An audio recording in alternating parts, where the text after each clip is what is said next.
How's it going, my friend? It is Danny here from ProjectManiverse.com, real world technical project management for beginners. And in this video, I'm going to give you 4 warning signs that your project governance is weak, that your project governance is no good. So I'll explain briefly what project governance is. I'll tell you why it's important you understand this as a project manager, and then I'll go into the 4 warning signs. So first of all, what is project governance? Well, project governance is ultimately there as a control, and it's basically company rules or company policies or processes and procedures that you have to follow in order to move your project along to the next stage and what element of the project you are working on. It's there as a control, and if you don't navigate these rules and procedures, basically you can't proceed with your project for whatever reason, unless you completely ignore it, which is not recommended, and you'll probably be caught out at some point if you do that. It's also known as red tape. You hear that expression quite a lot. There's too much red tape. These processes are they're there with a good intention, but some companies can have too much governance, some companies don't have enough governance, and usually you don't get a say in what governance you can and can't do. You'll have a set amount of company governance you have to follow, and then you'll have some internal governance that you can create yourself in your project to make sure it's in control and operating as you want it to operate. So yeah, that's what the project governance is. Now, why is it important you understand project governance and you adhere to it and all that? Well, it's important for several reasons. Now, I used to hate project governance when I first started doing project management because I thought it just got in the way and it slowed things up. But over the years, I've come to like it, and I've actually come to see the benefit of it, and I think it's quite a good thing. It's ultimately there, as I say, as a control, and it is there to protect the project at the end of the day. It's there to protect the project. It's there to make sure you don't spend too money on the project, that you don't go down forks in the road that you can't backtrack out of that will lead to disaster. It's there to protect you as a project manager. So if you follow the governance, if something goes really wrong on the project, if you follow the governance, you can't really be blamed for it. If you've done things the right way, sometimes things just work out badly.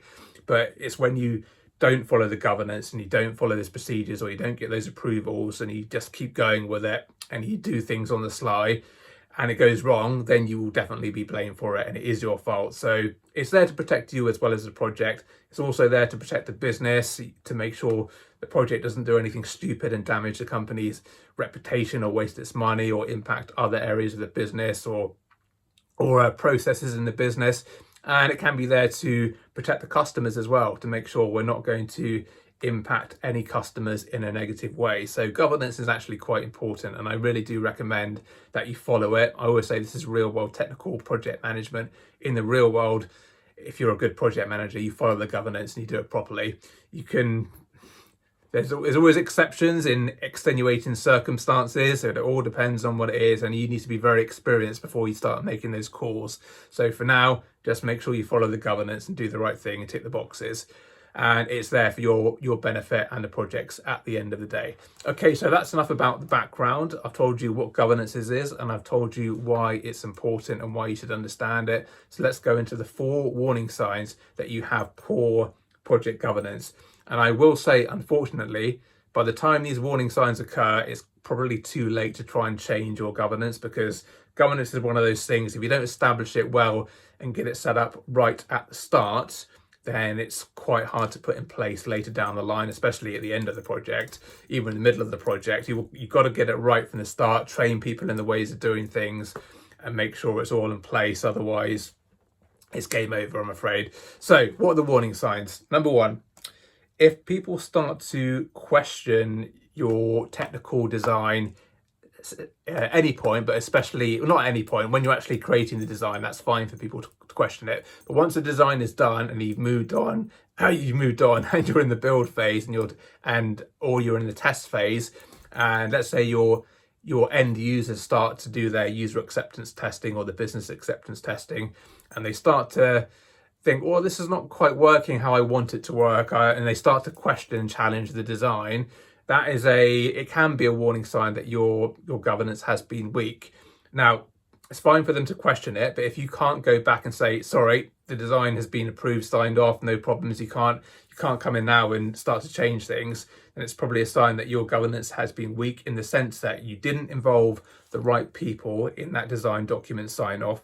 If end users are going to be using it, it makes sense to bring them into the design document sign off process at the start, and yeah, make sure that's all documented and signed off. Because if you do that, then even if people start to challenge that process at the end, it's going to be very hard to change it, and it protects you and it protects your delivery, so you're not going off track. So that is warning sign number one, when people start to question the design. If no one's questioning it, then you've probably done a good job with your governance. Okay, number two is scope creep. If you don't know what scope creep is when you keep bringing in extra activity that you weren't originally planning to do as part of your project. And if you're doing that without any kind of power behind you to say no, and you're just accepting it and bringing it in, you're getting overwhelmed with it, that is definitely a sign that your governance has been poor and you weren't strict enough with your governance to begin with. Because again, similar kind of situation, you need to create a scope document at the start of the project that has all the scope. It says what's in scope and it says what's out of scope, and you need to make sure that everyone that needs to have a say in that scope, that has a stake in the project, has had their chance to contribute to that scope document. And again, you've done the approval process correctly. You've got signatures or emails confirming people have signed off that scope document, so they can't start to chuck in new things. They can if they can try to, if they want to, but if you have your scope document signed off through the correct governance, then you can deflect it and push back. And you can just say, well, if you need that change, you're going to have to raise a change request or have to impact that change request, and it's going to cost this much money and it's going to impact the plan in this way. So that will be up to a steering committee or someone else to make that decision if more money is going to be allocated, more resource to be able to bring in that change. Otherwise, that scope creep can be pushed back quite easily. Okay, that's the second one. The third one is trouble with documentation. And this is a very easy one to fall in. When I say trouble with documentation, I mean things like trying to find documents or finding that the document hasn't been kept up to date, or there's been something you thought was agreed but it's not reflected in the requirements document, or the versions are not all in sync, things like that, just kind of housekeeping around documents. That is a definite sign that your governance is poor, and you really want to be strict with, number one, where you store your documents, keep them all stored in one place, your configuration management of those documents, so that's things like versioning control, making sure you're tracking changes as you go through them, making sure the traceability is correct between documents, so your requirement can be traced to the design can be traced to the build and the technical specifications, and that can be traced to the test scripts and all that in the testing phase. So all that traceability is in place, all the versioning control is up to date, they're all in one place. You don't have to scramble around for half an hour looking for emails to try and find a document. You can go straight to it. If you can't do that like that, that means your governance is poor, and it's an easy trap to fall in, that one. It's hard to do. It's really good if you can get a really good BA that's very organized and can do all that for you. If you don't, then you're going to have to do it yourself and discipline yourself to get very strict with your document housekeeping and configuration management. So that's the third warning sign.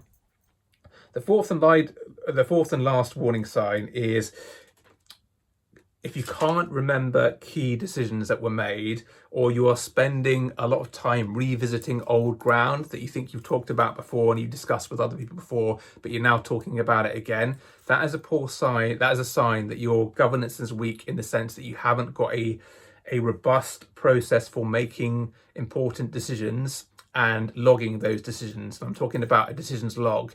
And important decisions are usually made within a steering group with some important people like the project sponsor or exec or key stakeholders. You make those decisions together, and the outcome of the decision is logged in a decisions log. And you should keep a big one for the big important ones, but keep your own small localized one for the smaller decisions that you have with various teams as well. Because if you start to dispute something, or people are saying, why are we doing this? And you think, we talked about this like 2 months ago. You don't want to spend hours and hours looking for emails to prove you had the conversation, or if you don't have the email, there's no evidence of it, you have to repeat it, and then you can have to, backtrack and change your design and all that stuff. You don't want that hassle. So trust me, if you have your decisions log and your governance is really good around that decision-making process, that's going to save you a lot of time. But if you find, the warning sign is, if you start to have those conversations creeping in or you're revisiting old ground, that is a good sign or a clear sign that your governance is weak. Okay, so those are the 4 warning signs. So hopefully I've made some impact there. But as I say, these warning signs tend to creep up later down the project when it's too late to start being a tough guy with your project governance. So you need to establish some boundaries, some rules, some best practices and ways of working, and get that embedded in people at the start of the project so they get into a good rhythm and they come to expect it and it becomes second nature to them to go through these processes. But if you don't do that, then it can be difficult later down the line and often too late. Okay, that's the video. Give it a thumbs up if you enjoyed it. If you want to see more videos like this one, hit the subscribe button. I'm doing daily videos every day, all about technical project management for beginners. So if you watch these videos for a couple of months, you're going to get a good grounding in the basics of and fundamentals of technical project management. So until tomorrow, please take care.